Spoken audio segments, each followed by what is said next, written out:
Un edificio en una ciudad china cubrió casi la mitad de sus necesidades anuales de electricidad, no con paneles solares en el techo, sino a través de ventanas de apariencia completamente normal.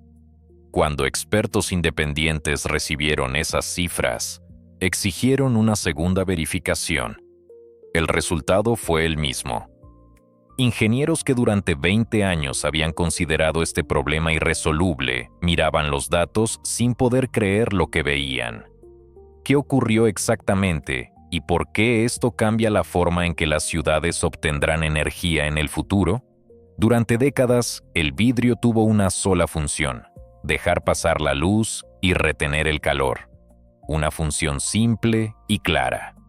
Los científicos llevaban tiempo soñando con añadirle otra: convertir cada ventana en una fuente de electricidad. La idea sonaba hermosa. Su realización chocaba una y otra vez con un callejón sin salida. El problema era fundamental. Un panel solar funciona porque absorbe luz. Y cuando un material absorbe luz, se oscurece. Por eso el panel de techo convencional es negro. Literalmente consume luz para convertirla en energía. Ahora imagina que quieres hacer lo mismo con el vidrio de una ventana. Cuanto mejor capta energía, más oscuro se vuelve. Cuanto más transparente es, menos electricidad genera. Esto no es un fallo de ingeniería, es física. Los mejores centros de investigación del mundo, incluidas las principales universidades y grandes laboratorios, pasaron casi 20 años intentando escapar de esta trampa. El máximo que se lograba alcanzar en células solares transparentes era de alrededor del 8% de eficiencia. Para comparar, un panel de techo convencional ofrece alrededor del 20%. Es decir, los equivalentes transparentes funcionaban a menos de la mitad de la potencia estándar, y aún así seguían sin ser suficientemente transparentes para su uso real en edificios. Además, estaba el precio. Este tipo de vidrio costaba entre 4 y 8 veces más que el convencional. Los arquitectos miraban las cifras y elegían soluciones probadas. Los inversores dejaban de financiar proyectos que llevaban años sin salir de los laboratorios. Poco a poco, la industria fue dejando la idea de lado en silencio, no como un fracaso, sino como una bonita teoría que simplemente no funcionaba en el mundo real. Aquí es donde comienza el giro inesperado. El avance no llegó desde un laboratorio universitario con una gran subvención.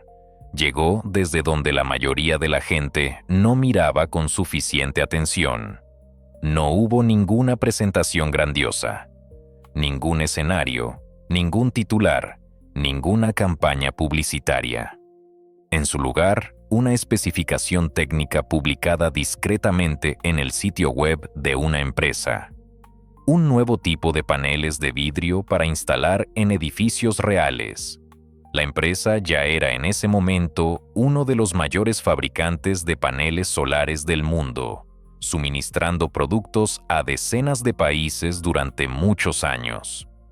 Cuando su nueva división de vidrio anunció una eficiencia superior al 12%, manteniendo una transparencia real, el sector lo notó de inmediato, y casi de inmediato comenzaron las dudas. Los especialistas señalaban que alcanzar esos resultados en condiciones reales y no en un entorno de laboratorio ideal requeriría un proceso de fabricación radicalmente nuevo que no existía en ningún lugar del mundo. Las publicaciones del sector calificaban el anuncio, en el mejor de los casos, de optimista. Algunos decían directamente: esto es imposible. Pero vale la pena recordar cómo reaccionaron de la misma manera hace unos años ante los anuncios sobre una nueva tecnología de baterías procedente de China. Decían que las cifras no cuadraban, que el producto no estaba listo para uso real, que detrás de las palabras grandilocuentes no había nada sustancial.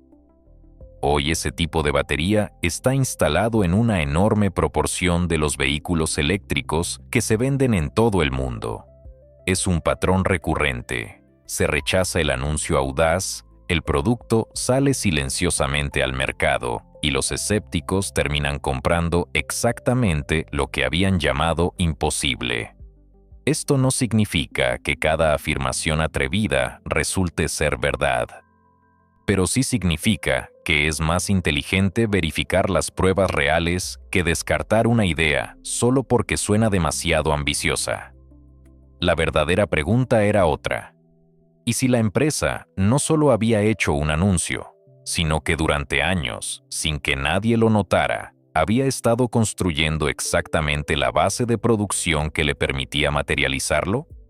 Porque el gran secreto aquí no era el material ni la química.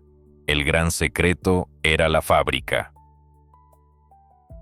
La mayoría de las personas malentiende la naturaleza de los avances tecnológicos. La idea, por lo general, ya existe. Los científicos entienden en términos generales que es posible.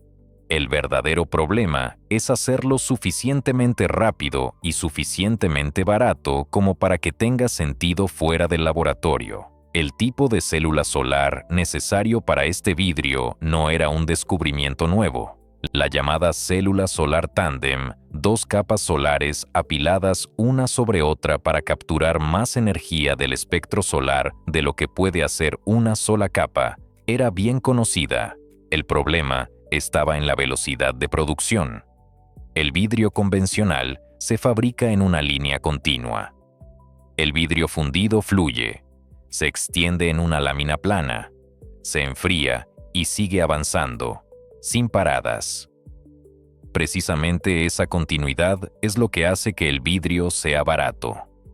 En cuanto intentas detener la línea para aplicar capas adicionales, el coste se dispara. Todos los intentos anteriores seguían el mismo esquema. Primero fabricar el vidrio, luego transportarlo a otra fábrica y añadir la capa solar por separado.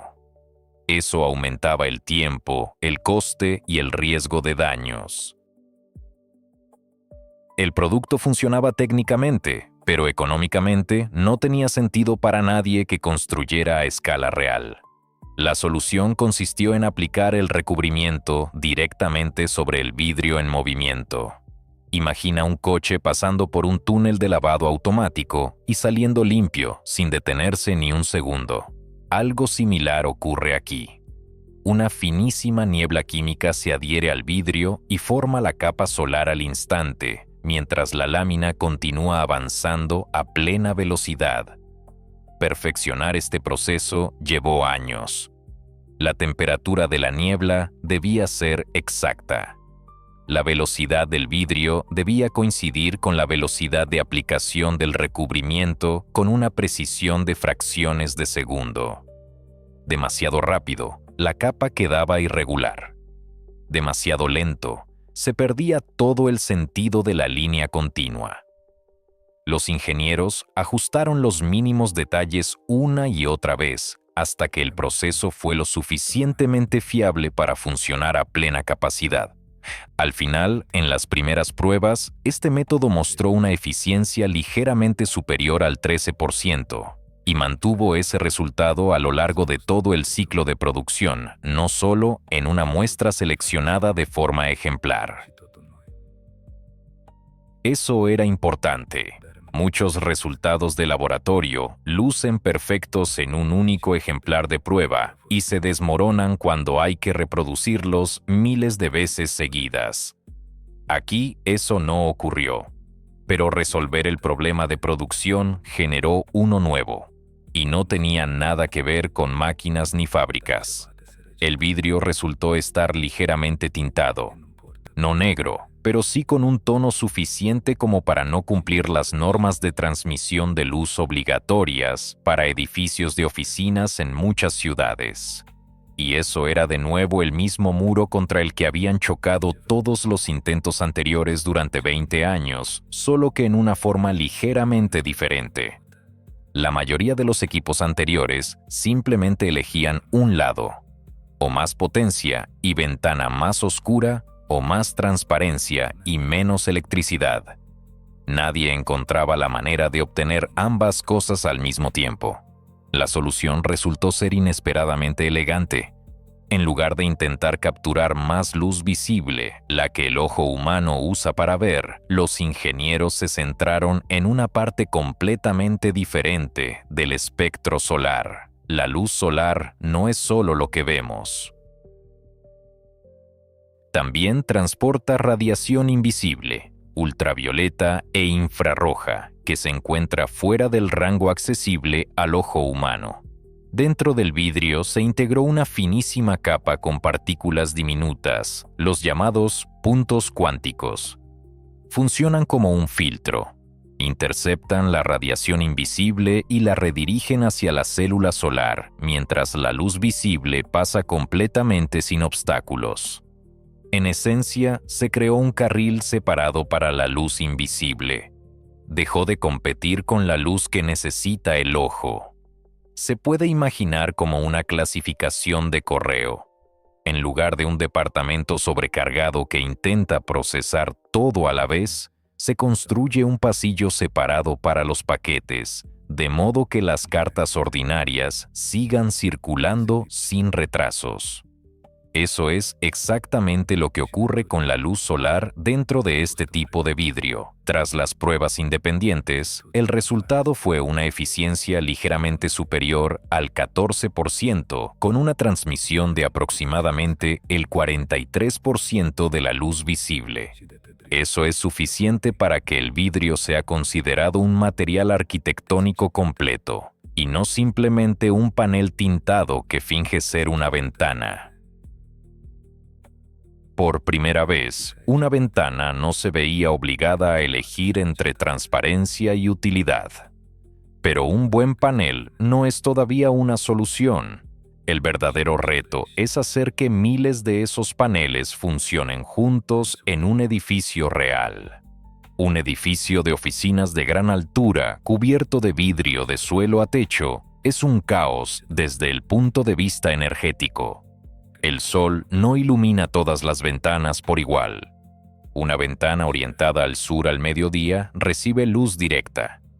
Una ventana a pocos metros de distancia, en la sombra de un edificio vecino, casi no recibe nada. Cada panel hace algo diferente cada segundo de cada día. Los sistemas eléctricos tradicionales de los edificios no estaban diseñados para manejar esa imprevisibilidad. La solución fue un pequeño módulo de control detrás de cada vidrio. Lee exactamente cuánta energía está produciendo ese panel concreto en ese momento y la convierte en corriente estable y utilizable, independientemente de lo que ocurra con los paneles vecinos. Por encima de eso, todo el sistema del edificio está gestionado por un controlador inteligente que monitoriza todo en tiempo real y dirige la electricidad donde más se necesita en cada segundo: iluminación, ascensores o climatización. En un proyecto piloto real que funciona con este esquema, alrededor del 43% del consumo anual de electricidad fue cubierto gracias a las paredes de vidrio.